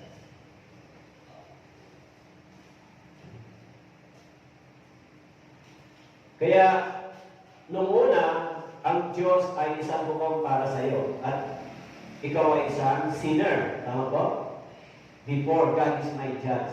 Pero after salvation, because of the blood of Jesus, nag-change yung position. Now, God is my Father. Tama po? And now I am the children of God. Kaya, nag-change na yung position. Before, God is my judge, but now God is my Father. Kaya hindi mo lahat ng tumatawag ng Father sa Panginoon ay anak ng Diyos. Di ba? Yung sumampalataya lang kay Kristo, sa dugo ng Panginoon, yung niwala sa Kanyang salita, yun lang. Kaya sa Kanya, kayo din naman na makarinig ng salita ng katotohanan, ang Ebanghelyo ng inyong kaligtasan, at kayo sumampalataya sa Kanya, tinatakan ng ipinangakong Espiritu Santo. Sa Kanya, kayo rin naman na nakarinig ng salita ng katotohanan, ang Ebanghelyo ng inyong kaligtasan. Kayo na sumampalataya sa Kanya ay tinatakan.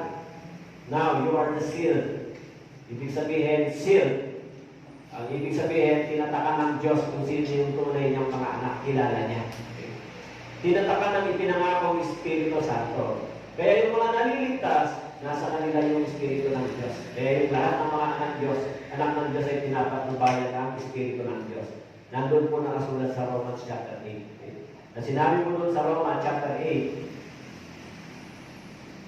sapagkat lahat ng pinapatnubayan ng Espiritu ng Diyos, sila ang mga anak ng Diyos. Yung Espiritu ng Diyos ay nasa kanila, dumating sa kanila.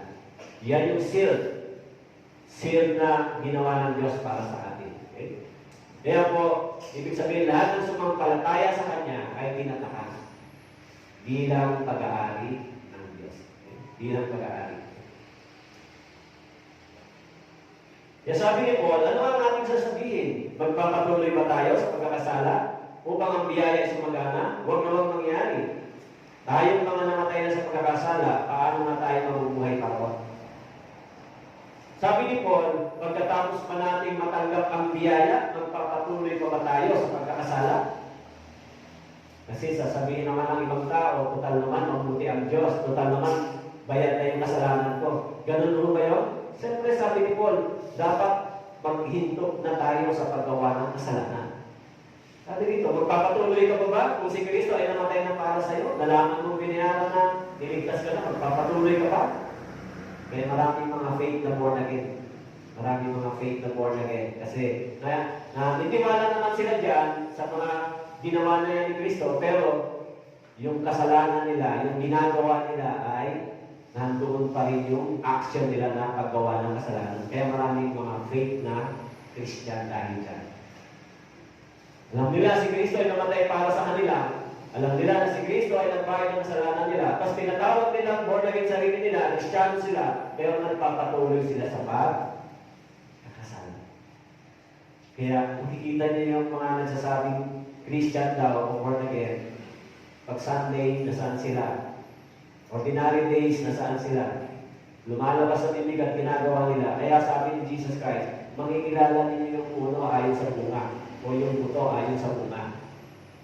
Kaya kung ang buto ng kasalanan ay nananatili pa sa kanila, makikilala mo yung bunga nila. Ano yun? Yung gawa nila ay sin. Pero kung ang Espiritu ng Diyos, yung binhi ng salita ng Diyos ay tumating sa kanila, makikilala mo rin yung gawa nila. Kasi yung gawa nila ay hindi na sin, kundi yung kalooban ng Diyos na yung ginagawa.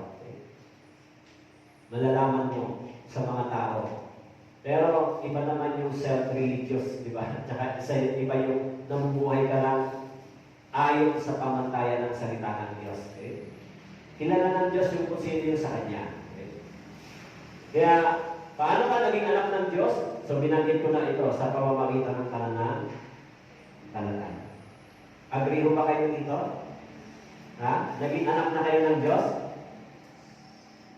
Hindi ba? Sa 5 gabi ng pag-aaral, lahat ng mga sinabi ng Biblia ay naipaliwanag sa inyo. Ngayon, kung yung mga nalaman ninyo ay pinananampalatayaan ninyo, mula sa inyong puso, ibig sabihin, kayo ay tinatanggap ng Diyos. Yan ay pananampalataya sa salita ng Diyos. Okay?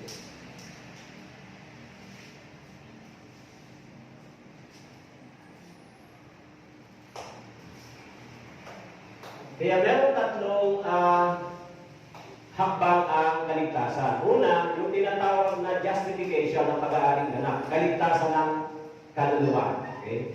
Yan yung nangyari ngayon kung kayo ay sumampalataya. Okay? Salvation of your soul o spirit. Nakasulat sa 1 Peter chapter 1 verse 9. Okay?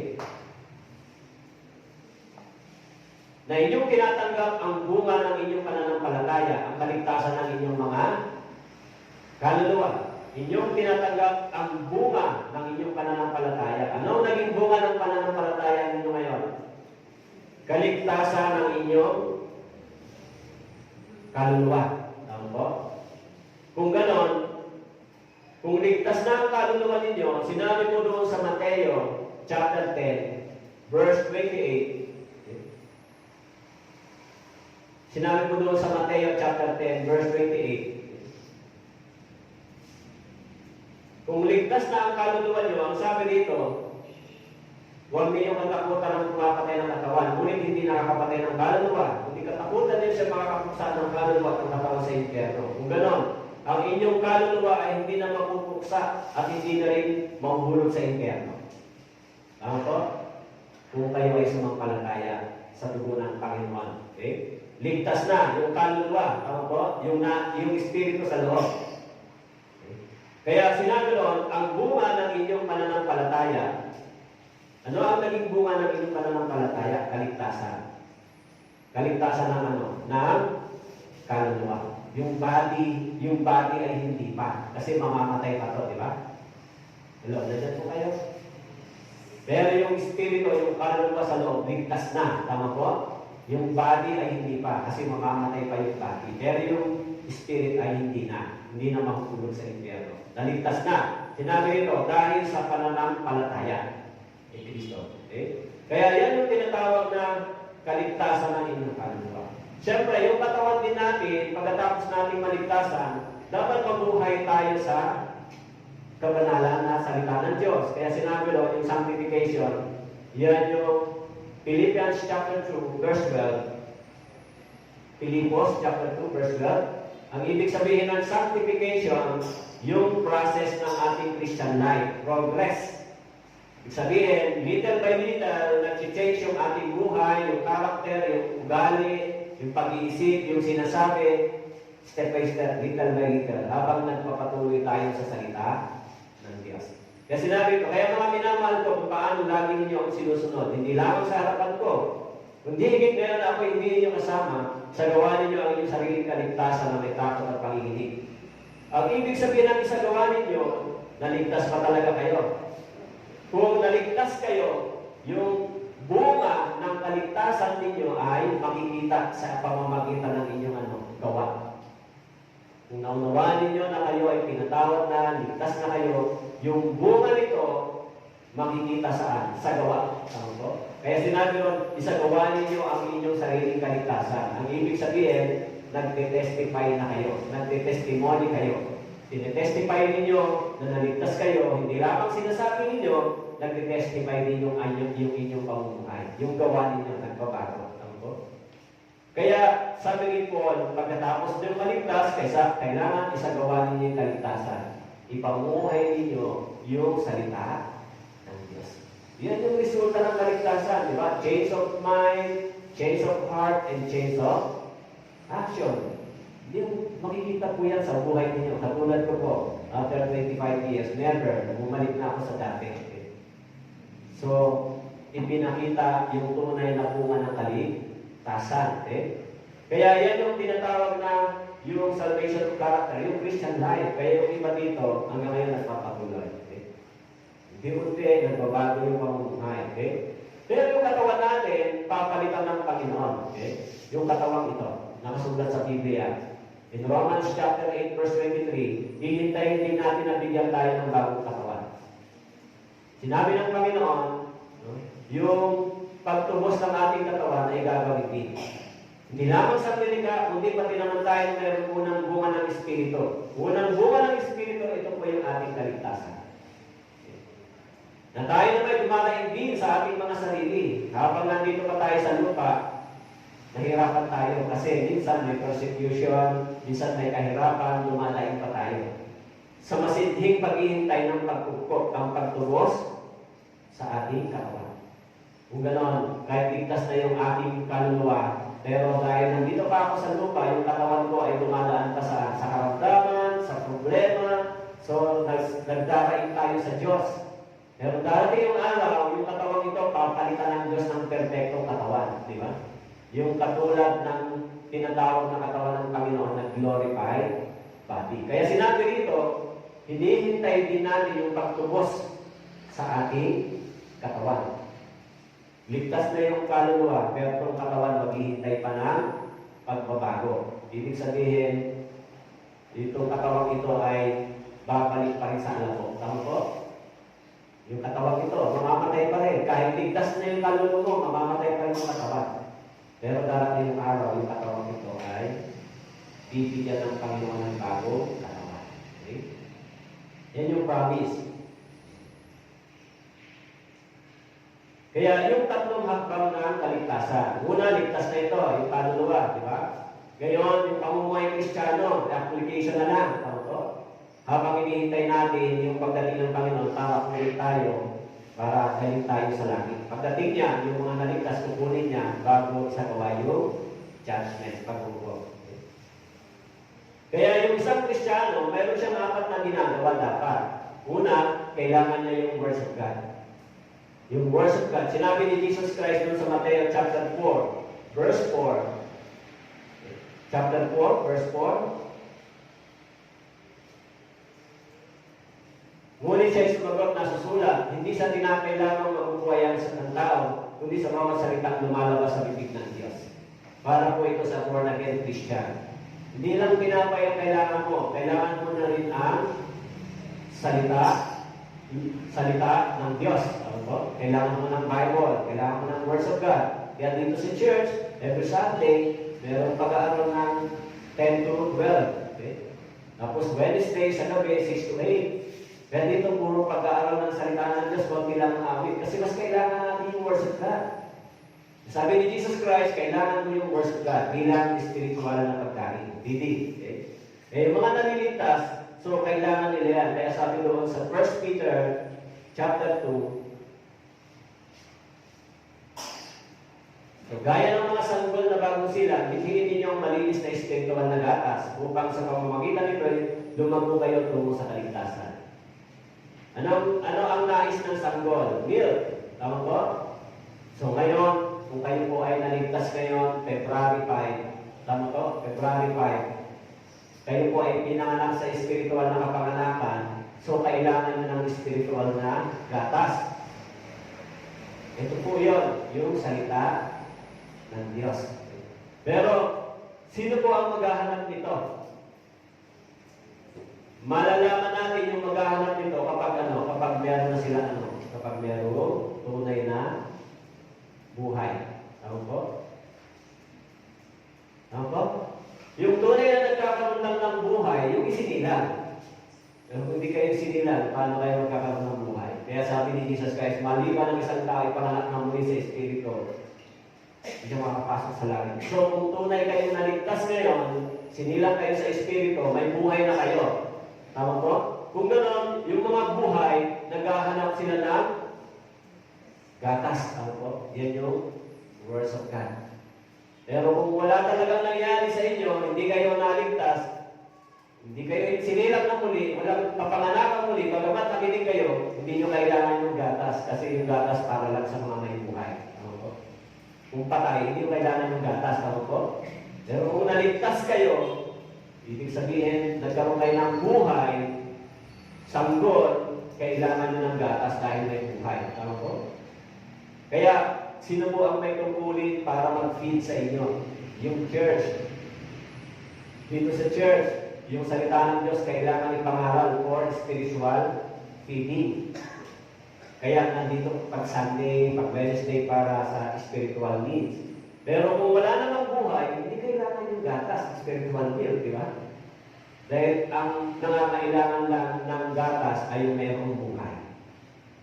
Kaya marami nang dumalo sa Bible seminar na naniwala sila, si Kristo namatay sa kanila, binayaran yung kasalanan nila, Pero pagdating ng tapos ng Bible seminar, wala na sila. Ibig sabihin, hindi talaga sila naligtas. Bakit? Hindi nagugutom yung spiritual nila. Hindi naghahanap ng salita ng Diyos. Kung walang buhay, hindi talaga maghahanap ng pagkain. Pero kung nabuhay, yung kaligtasan meron, kailangan ko ng spiritual here. Para lumago. Sabi ko, para lumago sa kaligtasan o kaalaman. Lumago sa kaalaman sa Diyos. Okay? So, pangalawa, prayer. Kailangan nyo lang magkaroon ng prayer. Prayer para saan? So, dahil sabi ko doon sa Bible, sa Philippians chapter 4, verse 6, Philippians chapter 4, verse 6, huwag kayong magbalisa sa anumang bagay, kundi sa lahat ng mga bagay, sa pamamagitan ng panalangin at pagsamo na may pagpasalamat ay ipaalam ninyo ang inyong mga kahilingan sa Diyos. Pwede nyo lang ipaalam sa Diyos yung kahilingan. Bakit po? Nawala na yung hadlang sa panalangin, di ba? Kayo ay naging anak ng Diyos. Tama po? So kung gano'n, ipaalam ang kahilingan sa Diyos. Ipaalam ninyo. Kaya yan yung prayer. So, bago kayo matulog o bago kayo sa umaga, pagising, mananalangin na kayo kasi tapos na yung sinasabi ng Biblia doon sa Isaiah. Okay? Doon sa Isaiah chapter 59, tapos na. Okay? Inalis na. Ang sabi ko rito, ngunit pinag-iwalay ng inyong mga samaan, kayo at inyong Diyos ang inyong mga kasalanan na isang nagubli ng kanyang mukha sa inyo. Ano ba siya hindi nakikinig? Dahil sa, sabi rito, ang inyong mga kasalanan ang dahilan. Pero ito ay bayad na, tapos na. Tama po? Naniniwala tayo na yung kasalanan natin ay inalis na ni Jesus sa pamamagitan ng pananampalataya. Tama po? Kaya, dati, hindi siya nakikinig, pero ngayon, makikinig na siya sa atin. Tama po? Dati yung hadlang. Dahil sa inyong mga kasalanan, siya ang nagkubli ng kanyang mukha sa inyo. Ano ba siya hindi nakikinig? Pero dahil yung kasalanan na ngayon, nalaman natin may solusyon na sumampalataya na tayo, makikinig na ba ang Diyos? Nakikinig ba ang Diyos sa prayer? Nakasulat din po sa Bible, ang Diyos ay nakikinig sa panalangin. Okay? Pinakikinggan niya yung prayer. Kaya nga sinabi ng ipaalam sa Diyos. Okay? Na sinabi ko doon sa Bible, sa Awit chapter 90, o 91 verse 15, siya'y tatawag sa akin at sasagutin ko siya. Okay? Siya'y tatawag sa akin. Ito ang Diyos. Sasagutin ko siya. Ito ikaw. Kaya kung mananalangin na sa Diyos, so pag nanalangin, Panginoon, ganito, ipaalam yung lahat ng kailangan. Dahil sa harap ng Diyos, ikaw ay itinuturing na son. Tama po? Children of God. E ganyan naman sa bahay, mga anak sa tatay humihingi, di ba, sa nanay, sa parents. Tayo rin, spiritually parents natin ng Panginoon. Hingi tayo ng kailangan natin sa Kanya. Tapos na yung problema mo, kaya yun na yun. Okay? So may, yung prayer ay fellowship with God. Di ba? Nakikipag-usap ka sa Diyos. Panginoon, ganito, wala nang hanglang. Okay? Sumunod, yung fellowship sa church life. Fellowship sa mga brothers and sisters sa church. Kaya doon sa Hebreo, chapter 10, verse 25, nakasulat na sinabi po ng Bible, huwag nating pabayaan ang ating pagtitipon.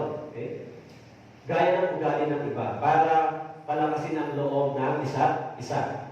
Lalo-lalo na kapag inyong nakikita, papalapit na ang araw. Ibig sabihin, papalapit na ang pagbabalik ng Panginoon. Huwag nating pabayaan ang ating pagtitipon. Kaya every Sunday, may pagtitipon dito, di ba? Para sa pag-aaral ng Biblia. Wednesday, meron. So yan yung spiritual feeding. Kaya kahit na anong mangyari, kahit na anong kabisihan ninyo, huwag kayong absent sa church. Kasi kung kayo po ay absent sa church, uubusin niyo yung oras niyo sa paghahanap ng pera, paghahanap ng kailangan ng katawan. Pagkatapos, dahil diyan, nagkakasala kayo sa Diyos. Mula Monday hanggang Sunday, gagamitin yung katawan nyo para humanap ng pangangailangan ng katawan nyo. Ganun ba yan? So, magiging disobedience niya sa Panginoon.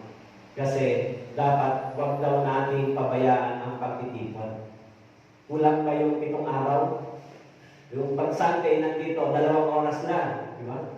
Minsan 3 hours nandito sa church, makikinig, mag-aaral, mag-fellowship, uuwi na sa bahay. So, babalik minsan Wednesday. So, sa loob ng isang linggo, meron lang kayong 4 to 5 hours para sa pakikinig at pag-aaral. Ikumpara mo dun sa 7 days, ilang oras din sa inyo. Tapos, hindi nyo pa magagawa yung makinig at mag-aaral. So, kasalanan niya sa Panginoon. Kaya, mga katwirat mo ba tayo sa Diyos? Eh, Panginoon, kasi dami mong ginagawa. Kulang pa ba sa iyo yung 7 days? Ano po yung problema? Kulang ang tao sa pagsasabi, pag para sa Diyos ay para sa Diyos, kahit ano pang mangyari. Kulang sa paninindigan, di ba? Kulang sa kaisipan na ako nga hindi nga ako pinabayaan ng Diyos Bakit ko pa tatalikuran yung salita ng Diyos? Pag para sa Diyos, para sa Diyos, di ba? Di lalo na kung di pa kayo nagbabasa ng Biblia sa bahay niyo, di mas lalo na. Hindi yung pagiging spiritual life niyo, magiging malnourished na. Kasi kailangan ng spiritual na gatas. Okay? So, yung panghuli, evangelism. Ito po yung ginagawa ngayon, sharing the words of God. Evangelism, kapag may Bible seminar ulit, every 2 months may Bible seminar dito, isama naman ninyo yung anak nyo, asawa, kaibigan, isama naman po ninyo para marinig nila yung narinig nyo. Maligtas din silang katulad. Yan ang evangelism. Yung evangelism ay ginagawa ng buong church, ng mga brothers and sisters. Kaya kayo, invited kayo ng mga brothers and sisters. Yan ang evangelism. Kakasama. Kaya mapapansin niyo po, yung ginagawa ng mga brothers and sisters, ng mga miyembro, yung mga ligtas na, mahirap gawin yung ginagawa ng mga ligtas. Alam mo ba? Anong ginagawa nila? Magsisimula sila ng umaga o maaaring alauna hapon, magsisimula magluto, mag-prepare, maglinis, pagkatapos dadalhin yung pagkain dito, ihahanda, magsusundo, tapos pag nagsusundo, ihahatid. Bakit nila nagagawa yan? Kasi naglilingkod sila sa Panginoon na ito ang tama. Ngayon, ginagawa nila yan para sa evangelism, gawain ng buong iglesia, may mga naghahanda ng budget sa lahat ng ito, para lang sa kaluluwa, kaligtasan ng mga kaluluwa. Gawain ng buong church na kasama-sama at nagtutulong. Ganyan kabuti ang Diyos. Ganyan din ang nangyari sa amin, nangyari sa kanila. Nung una, sila rin hinahako, sinusunod, tinutulungan. Nung lumago, ginagawa naman din nila ito sa iba.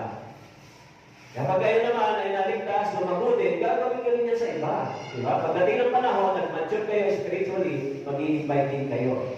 Magtsatsagatin kayo sa kanila, mahila sila, anak nyo, kapatid nyo, hanggang sa maligtas sila. Ganun din ang mangyayari sa inyo. Ngayon kayo pinaglilingkuran, pero dadating time kayo rin maglilingkod sa iba.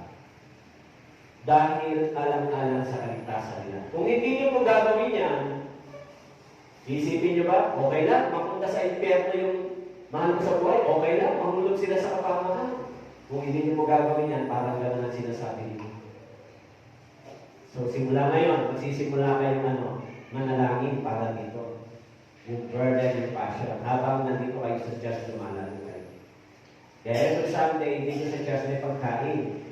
Kung nagluluto tayo para hindi na kayo mag-worry kasi pag uwi, magluto. So, dito na. Pagkatapos ng service, kakain na lang, tapos ihatid. Alang-alang sa paglago ng mga spiritual natin pangangailangan. Yan po yung kabutihan ng Diyos at biyaya ng Diyos. Na huwag din yung palampasin pag Sunday at Wednesday. Kaya pa kasi malalayo. Pero Sunday at least nandito kayo. Nandito kayo. Okay? Kaya yung God and sinful life, ito, tapos na ito, di ba? Tama po? Yung dati may hadlang pa, ngayon ay tapos na. Okay? Through His blood, your sin paid in full, perfectly forever. Hindi po kayo lumilipat ng religion, hindi po yan ang terms. Kayo ay nagkaroon ng bagong buhay sa harapan ng Diyos sa pamamagitan ng kapangyarihan ng salita ng Diyos. Okay? Yan po yung nangyari. Okay? Kaya kung dumating yung kamatayan, makakauwi kayo sa langit dahil yung kasalanan natin ay bayad na. Ano po? Bayad na ang sin. Anytime. Eh.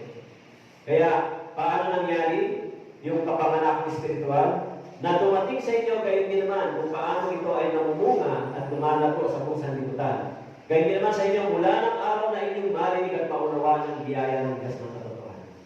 Mula ng araw na inyong marinig at maunawaan ang biyaya ng Diyos. Ngayong araw ito na unawaan ninyo. Kaya ngayong araw yung birthday ninyo spiritually, kung tunay na ang puso ninyo ay nakaunawa at sumampalataya sa Diyos. Siyempre, Diyos lang ang nakakaalam niya, di ba? Ngayon, kung tunay na kayong naligtas, magpapatuloy kayo. Kaya yung 4 na klase ng puso na binanggit ko sa inyo, yung 3 doon ay hindi totoong naligtas. Pagdating ng Diablo, dahil hindi nila naintindihan yung words of God, dumating lang sa brain nila, hindi dumating sa puso, tinanakaw ng Diablo yung salita ng Diyos. Yung isa naman, na nakinig din, narinig din siya, pero pagdating ng mga trials, pagdating ng kahirapan, pagsubok, hindi rin nagpatuloy. Hindi dumating yung salita ng Diyos sa kanyang puso. Yung pangatlo naman, dahil sa mga bagay sa mundo ito, yung kalayawan, mga bagay na material, hindi rin siya naglumago. Yung words of God, hindi dumating sa puso niya. Hindi nag-transform yung heart niya, dumating lang sa brain, sa memory. Pero yung pang-4, yung salita ng Diyos dumating sa kanyang puso, iningatan niya ito hanggang sa lumago, nagpatuloy siya hanggang sa nagbunga yung salita ng Diyos.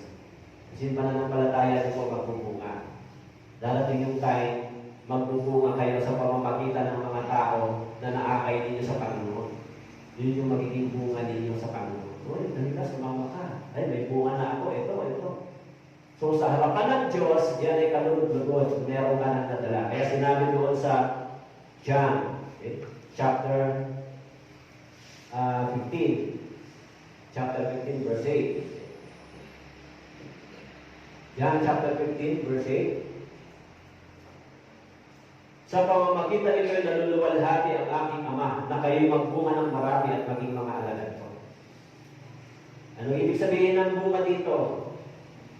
Magkaroon kayo ng mga taong naging bunga sa Panginoon na akay sa paanan ng Panginoon. Meron din bunga yung spiritual ng kaligtasan. Meron din. Yan yung karakter sa nakasulat sa Galatians chapter 5. Ito naman yung bunga ng inyong espiritu. Okay?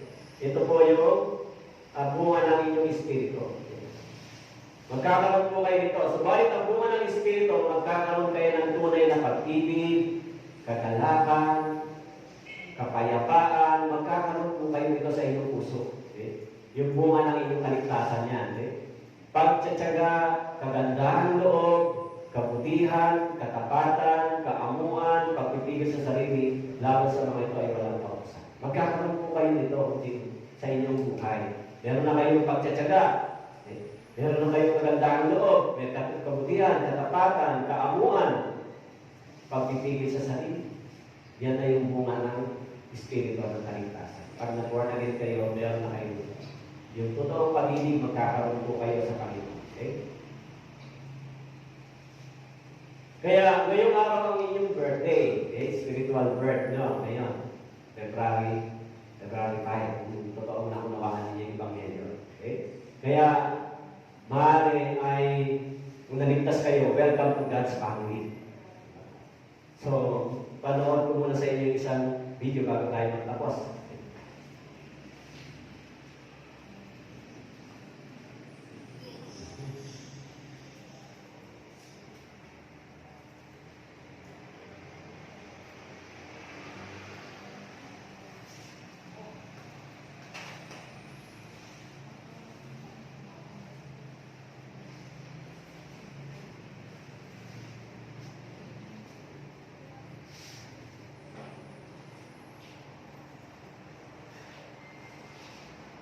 Okay, panoorin po natin ito. Taliah saw that God ruled over both Israel and Egypt. He was also holy, judging those who determined to go their own way. At the same time, he graciously delivered those who demonstrated their trust in his word. You have also introduced the concept of substitution. The innocent lamb died in place of the firstborn.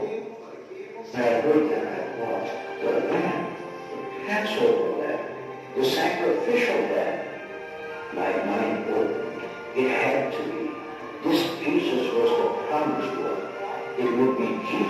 would deliver us from sin.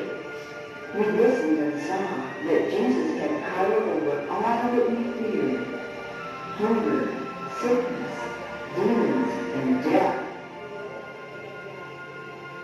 After 6 months, the foundational teaching climaxed. It was applied to the doorpost to escape death in Egypt. Like the Passover lamb, the sinless Jesus was perfect. As the lamb died in place of the firstborn, so Jesus died in our place, paying our sin debt.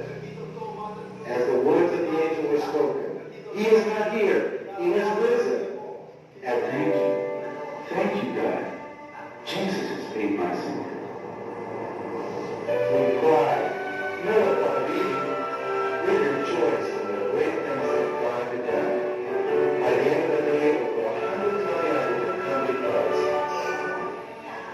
Listen to me. I agree with the straight path. I have put all my trust in Jesus and his death for me. I look at it like this. If someone buys a shirt for me, and he pays the whole price and then gives it to me, then all I need to do is put it on and wear it. Is that right?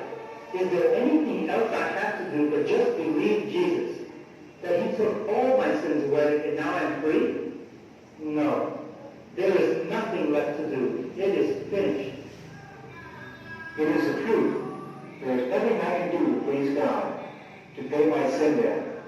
It became clear to me this is why Jesus had to die. He took my punishment. I will not come under God's judgment again. When it comes to the things of this world, I don't have a thing. Possessions, you know, I just don't want them. The Lord Jesus has already given me eternal riches. Do you see these ruined hands? Now I'm not concerned with this body of mine, not like I used to be. Do you know what I'm saying? God has healed me. He's healed me inside. If I die tonight, we can bury this old body in the earth, but my soul will go to God's dwelling place. Now if the Lord sees this leprosy of mine and says, what a pity, you are my child, but even though you're hurting, I won't take you yet. I'll still be thankful. I'll say, Lord, you're my maker. I'm just waiting on you. My hope is in God. He has given me life. Kaya kayo rin, binigyan kayo ng buhay ng Panginoon, di ba? Sa pamamagitan ng kapangyarihan ng salita ng Diyos. Kaya kung totoo po kayong naligtas, magpapatuloy po kayo sa pag-aaral ng Biblia, pakikinig. So, iniimbitahan namin kayo dito every Sunday. Every Sunday, meron pong pag-aaral dito sa umaga, 10 to 12. Okay? Tapos Wednesday, 6 to 8. Para makapagpatuloy kayo sa inyong buhay pananampalataya. Yun naman sa mga malalayo, merong DVD sermon na ginagawa. Kaya sana yung narinig po ninyo ay hindi mo mawala sa inyo. Ito yung simula ng inyong buhay, Kristiyano sa harapan ng Diyos. So, hindi po ito natapos dito. Simula pa lang. Simula pa lang ng buhay ninyo sa Panginoon. Magsisimula pa lang lumakad. Hindi po ito yung tatapusan. Ito lang yung beginning. So, yung simula ng pamumuhay sa buhay Kristiyano after salvation. Siyempre, bakit kailangan magpatuloy sa church? Para matuto tayo mabuhay na bilang isang anak ng Diyos. Yun ba yung dapat yung matutunan? Alam niyo, ang kapanganakan, madali lang, isang gabi lang. Di ba? O yung kapanganakan, mabilis. Pero yung paglaki, yung paglago ang matagal na proseso. At yan, ginagawa sa church. Habang every Sunday, nag-aaral ng salita ng Diyos para lumaki at lumago yung pananampalataya at kaalaman din sa Biblia. At kapag kayo po ay nagpatuloy, makikita po ninyo darating yung araw ng bunga ng inyong pananampalataya. Sa ngayon wala pa. Kung dumaan man kayo sa persecution, doon matitest kung talaga ba kayo naligtas. Kung dumaan man kayo sa kahirapan, sa mga bagay dito sa mundo, doon matitest. Kaya doon malalaman kung totoo ba yung puso nyo ay sumampalataya sa Diyos. Kasi may testing pa po yun, di ba? Kaya malalaman natin, yung iba, nagpapatuloy, yung iba hindi. Kasi sinabi ron, 4 na klase ng puso ng nakinig. Merong mga nakinig lang, pero pagkatapos hindi na sila nagpatuloy. Meron naman na nakinig, sila naman ay nagpatuloy. Kaya nasabi ko po sa inyo, dito dati ay kaunti lang naman. Doon sa parang building, wow, lalabing 5. Pero yung mga nakarinig ng Ebanghelyo na katulad ninyong narinig, nagpatuloy sila. Kaya hanggang ngayon, nagpapatuloy sila. Sila yung mga humahakot sa inyo, nag-minister sa inyo, dahil iningatan nila yung salita ng Diyos sa kanilang puso. Sana kayo rin. Amen po? Amen? So, thank you very much sa inyong listening. I hope we'll see you on Sunday. Okay po? So, palapakan natin ang Panginoon. So, sa Sunday, pwede po kayong bumalik. Kapag may question po kayo, doon na lang tayo mag-question and answer. Kasi ngayon, gagawin kayo. So, sa Sunday, try kami na magkaroon ng, kung may tanong kayo, sulat nyo sa Sunday, pwede po kayo magtanong. Pagkatapos ng gawain. Huwag po kayo matakot o mag-worry magtanong. Masulat ako, meron kailangan ng question, ay tanong ko. Okay po? So, tayo dito na. Aming Amang Diyos, maraming salamat po sa biyaya ng Diyos sa kaligtasan na ibigay niyo sa amin, na nakita namin kung paano kami naging 100% sinner, pero ginawa ng Panginoon yung pagbabayad na 100% din, upang kami po ay makapasok sa buhay ng walang hanggan. Kayo po ang nakakala kung sino po dito ang naligtas at nakaunawa, dahil ingatan niyo po sila at ibalik dito, Panginoon, para sa pagpapatuloy ng kanilang pananampalataya. Sa iyo po ang papuri at pasasalamat. Ingatan niyo rin po kami sa aming pag-iwahiwalay sa pag-uwi, at muli po sa Sunday ay magpatuloy kami sa lugar na ito. Purihin po kayo, ito po ang aming dalangin sa pangalan ng Jesus.